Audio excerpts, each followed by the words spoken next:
ஒரு இந்திய பள்ளியில் 2007ஆம் ஆண்டு ஒரு கிளாஸ் ரூமில் மொத்தம் 22 ஸ்டூடெண்ட்ஸ் தான் இருந்தாங்க. ஆனால் ஒவ்வொரு நாளும் அட்டண்டன்ஸ் ரிஜிஸ்டரில் 23வது ரோல் நம்பர் டிக் ஆகி இருக்கும். டீச்சருக்கு ஒரு ஷாக். இந்த நம்பர் யாருடையது என கேட்டாங்க. யாருக்கும் தெரியலை. ஒரு நாள் லேட் ஈவினிங் ஸ்பெஷல் கிளாஸ் நடந்துச்சு. டீச்சர் மறுபடியும் அட்டண்டன்ஸ் எடுத்தாங்க. 1 2 3 அப்படி 22 வரை வந்ததுக்கப்புறம் ஒரு சம். லாஸ்ட் பெஞ்சில் இருந்து ஒரு மெதுவான குரல், 23வது நம்பர் மிஸ்ஸிங் மேம். கிளாஸ் முழுக்க அமைதி. டீச்சர் மெதுவாக மேலே பார்த்தாங்க.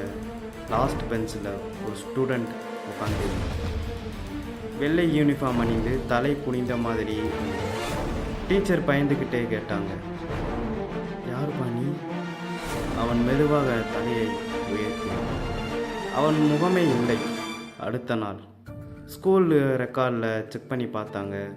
2007க்கு முன்னாடி அதே கிளாஸ் ரூமில் அதே லாஸ்ட் பெஞ்சில் 23ஆம் ரோல் நம்பர் ஸ்டூடெண்ட்ஸ் இருந்துட்டான்.